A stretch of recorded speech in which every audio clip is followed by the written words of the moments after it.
First things first, mate. How are you feeling ahead of this weekend's bout in NYC? I'm feeling good, man. I've been to New York City a couple times to fight here at MSG.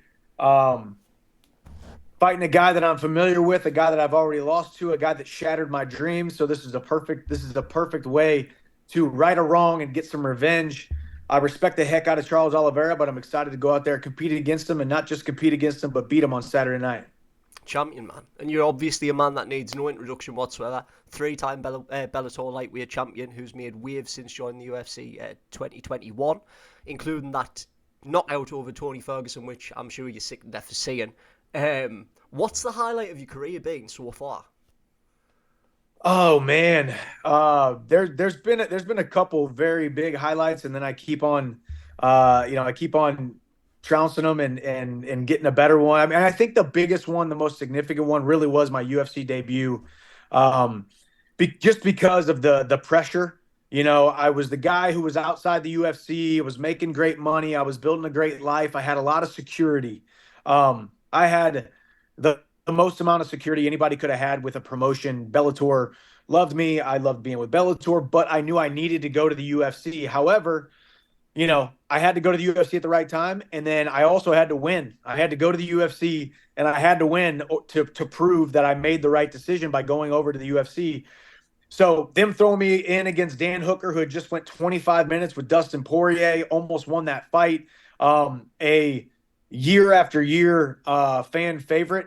Dan Hooker was a scary guy to fight in my first fight in the UFC. So to be able to go out there in Abu Dhabi, knock him out in 2.5 minutes, jump off the cage, do a backflip, rip off a promo, not just join the party of the UFC, not just join the party of the lightweight division, but kick down the door to the party of the lightweight division in the UFC and announce myself. That was definitely the highlight.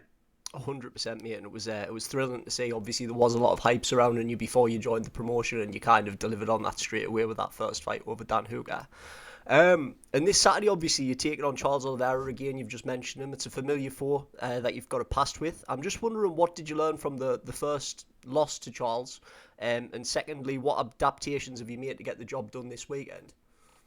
It's a great question. When you've got history with a guy, when you've lost to a guy, I'd much rather be the guy who lost the last fight in a rematch than the guy who won. I feel like all the pressure is on him to beat me again.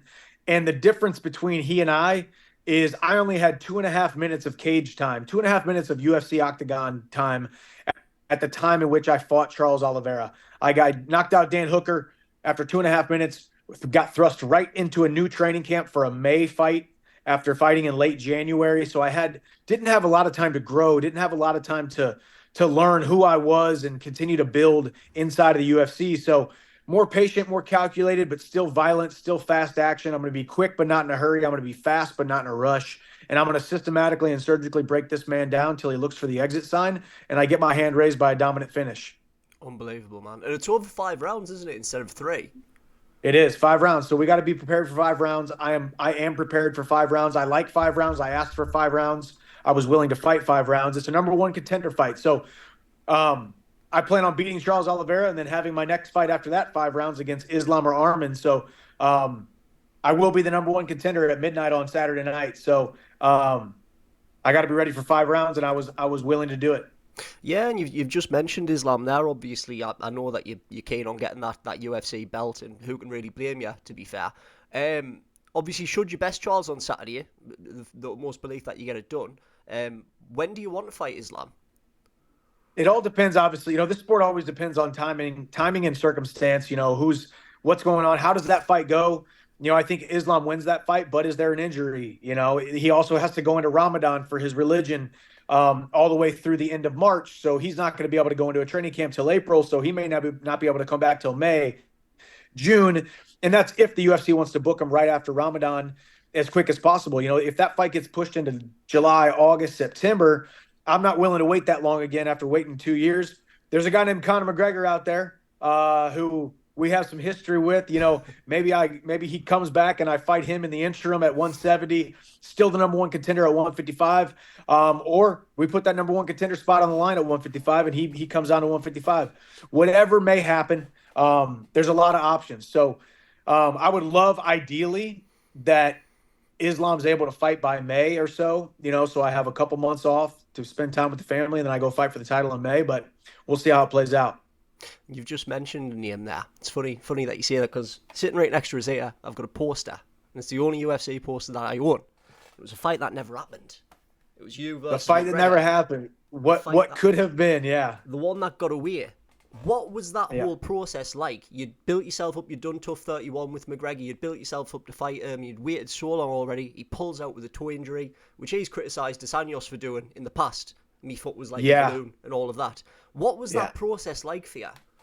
Yeah, man, it was. I'd be lying to you if I didn't say there was tough moments. But overall, you know, if people can look at their lives and realize all the bad things that have happened to them usually work out for their good if they continue to stay diligent and work hard and believe. Every single bad thing in my life, every single setback in my life, every single loss in my life has always turned out to be a good thing. At some point, you look back and say, okay, I'm able to learn X, Y, and Z because of it. I was able to grow as a human being. I'm in a great spot, but during the process, it was tough. Being the guy on the other side of the headlines with Conor McGregor is tough because he is so up and down and says a lot of things, and he's always in the media. And then you got the fans weighing in, you got the media weighing in. It was a interesting process, but I handled it pretty darn well compared to how most would have. And I grew throughout the process. I still believe Conor comes back at some point, and when he does, that road goes through Nashville, Tennessee, and Michael Chandler. We have to finish Tough 31. We have to get a fight poster that actually comes to fruition for a fight. We have to get a contract that actually comes to fruition for a fight. But either way, if the fight with Conor never happens, I'm completely content. I wish him well, but I have a sneaky suspicion Conor does not want to sail off into the sunset the way he has right now. He wants to come back, needs to come back for Conor McGregor's legacy. Yeah, 100%. And if that does come to fruition in the future, Mike, you'll have to send us a poster so I can get rid of this one. Yeah, and you'll put have to a get new the one real poster. Yeah. Another thing that I wanted to ask you about, obviously, it's been a great month for Donald Trump, new president of the United States. He made you a promise before the election, didn't he? Saying that he would come to MSG and he would be there celebrating with you on Saturday night if he won the election. What was that moment like, and how much?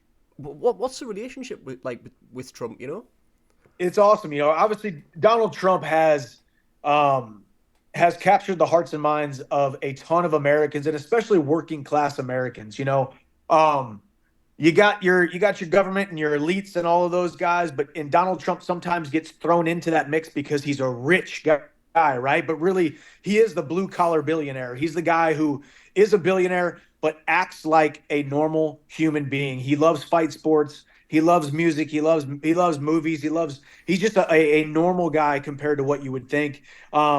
So I think that's why he's gained and garnered so much respect by the working class Americans and working class people all across the entire world, right? Even across the pond where you guys are, you know. So it's awesome. Supposedly, you know, he's a busy man. His schedule can change at any moment. So who knows if something pops up? But as of right now, yeah, I believe it sounds like he's going to be there on Saturday night. So it will be an honor to beat Charles Oliveira in his presence. It will be an honor to have the red, white, and blue 50 stars and 13 bars draped around my shoulders of the American flag. And hopefully we get a picture, a handshake, and a hug. And I go do the post-fight press conference, kiss my wife, collect my paycheck, and then go hang out. Unbelievable, Michael. I've got one last one for you if I've got time, mate. Yep. And it's sort of pertains to you, it sort of doesn't. You share a moniker with Mike Tyson, Iron Mike. He's fighting this weekend. What do you make of the fight? Yeah, it worked out really, really awesome, right? I'm wearing the dark black Mike Tyson-esque shorts. On the same weekend, Iron Mike Tyson and Iron Michael are fighting on the same weekend. So it's a great weekend for combat sports. You know, everyone's got mixed emotions about it. I've got mixed emotions about it. Obviously, if you don't love Mike Tyson, whether you love his fight style or him as a person, you know, and what he has battled against and how open he is and the fact that he's so willing to cry and open his heart and be emotional and show that us fighters, yeah, we're all battling things. We're all battling demons. But what Mike Tyson has built in his life, he was never supposed to be able to build what he built, right? And he defied the odds, and he's an inspiration to so many. So nobody wants to see Mike Tyson lose whatsoever. With that being said, obviously Jake Paul is a tougher test than most people give him credit for. He's a big guy, has a lot of power. He seems as though he's taking it seriously. He believes in himself. So it's a scary fight this weekend. I will be tuning in on Friday night after the ceremonial weigh-ins, and pray for Mike. I hope they both get out of there, pretty unscathed, and may the best man win. Do you think he makes the move to MMA afterwards? Jake Paul? I don't know. I mean, I think he could, man. I really do. People hate him. People think he's you either love him or you hate him, right? I don't know him, but I know enough about him from watching him that anything is possible to he who believes. And he believes he's in combat sports for a reason. He can be successful in combat sports. Now, mixed martial arts is a lot different than boxing, but he's got a wrestling background, and he's got the resources and the motivation to be successful in anything that he does. So if he does, he can come train with us down in South Florida. Who knows? He might call you out in the near future. You might join his list. Well, he did fight my other two Mizzou wrestling teammates. I'm the only Mizzou Tiger that he has not fought yet. So that fight will never happen. So we might as well train together. Brilliant, Michael. Well, all the best for Saturday night, mate. I'm sure you've got it against Charles Oliveira, and I'll definitely be tuning in and watching myself, mate, cheering you on. So best of luck, mate. Yes, sir. I appreciate you, brother. Thank you so much. No, Have a good one. thank you, mate. Cheers.